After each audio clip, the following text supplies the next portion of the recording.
Yep. Well, hello everyone. This is Kountry Cuz, and I'm doing this for a good friend of mine, Mr. Frank.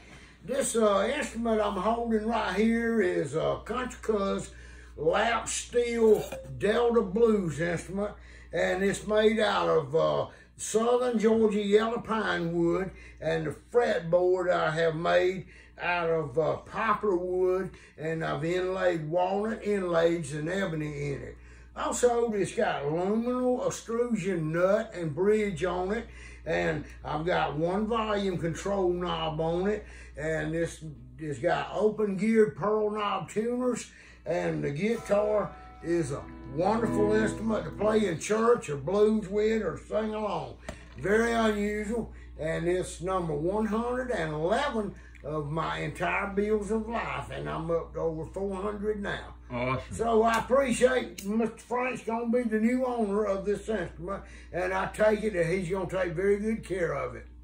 Cuz, I want you to tell me about the wood you used, if you hadn't talked on that already. I did. This made out of Georgia yellow pine. Okay, you did mention that. And also the fretboard is made out of poplar with ebony and walnut inlays in it.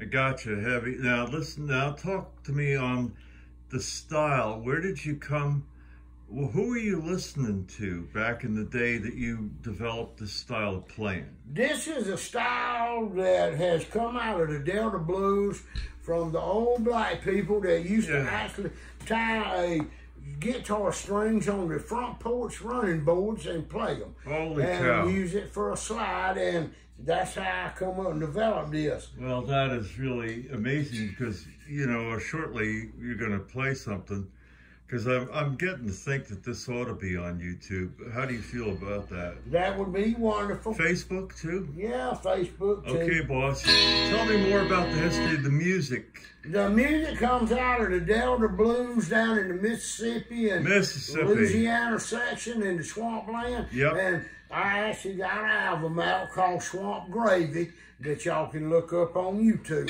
Well, I encourage anybody who is out there and is interested in the blues and what it's really all about, because it's not about any one instrument. The blues comes from a person's soul, and it can be sung, it can be picked, it can be strummed, and in the case of Country Cousin here, who likes to be known as, he makes his own instruments, folks, and that is, to my way of thinking, pretty incredible in this day and age. You have a man who happens to be almost exactly my age, and you talk to me a little bit more about where did you first come to learn about, where did you first hear the Delta blues?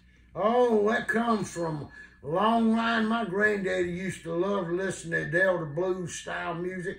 We had old records growing up. Do you remember any of the names of the people that, do you remember? No, I do not remember the name. Okay. I remember famous artists such as Robert Johnson and Hooker Lee and people like that. Well, Robert Johnson was like the king of them. He was up there with Blind Blake and those guys. That's right. And Johnson was incredible. Robert Johnson was one of the father of the blues. Yeah, oh, yeah. Sure was. Oh, mama. I know something about Robert Johnson and the Southern. So I want to hear you talking about it, though. Keep on. Yes, and I picked up the style, and the amazing thing about the Robert Johnson and the blues style is they're continuous ribbon like this. Yeah. And lay a little on us there, cuz.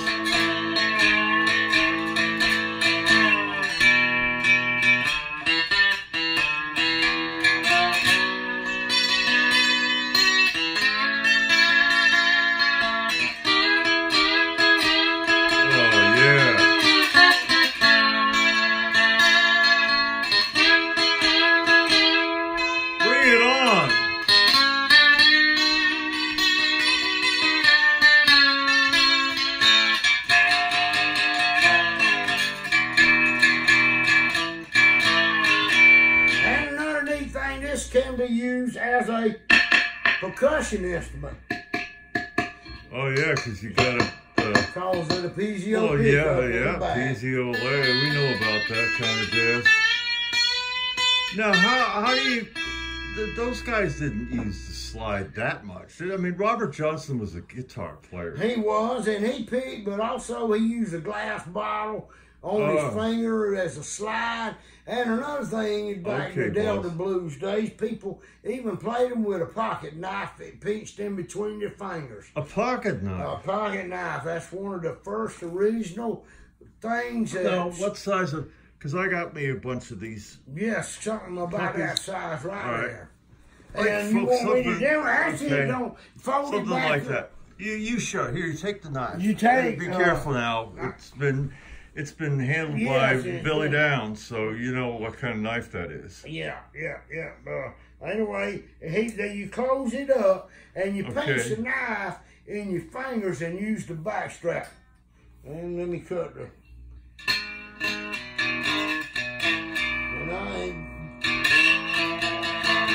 So that's what these guys were doing.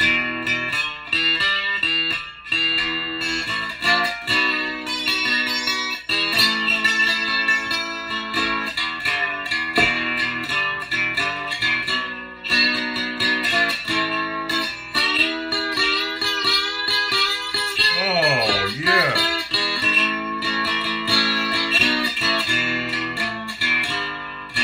And that's a plain old pocket knife, folks. Right there, it belongs to Mr. Frank. Well, and as you see, that's where they first started out, and now we went to modern steel such as this. Yeah. This is a Dunlap style that you can hold. It's stainless steel, and it just slides much better than the pocket I got you. Anyway, I want to appreciate y'all for stopping by and checking me and Frank's video out today. And we're hoping everybody has a blessed day out there. Yeah, we do. And Country Cuz is like a brother now, and you know we haven't been acquainted all that long, but it happens in the good South here by God's blessing. And anybody listening, you take notice of a little piece of American history here, and you know I thank God above for bringing people like Country Cuz into my life, and hopefully yours too. So there it is, folks. Bye bye.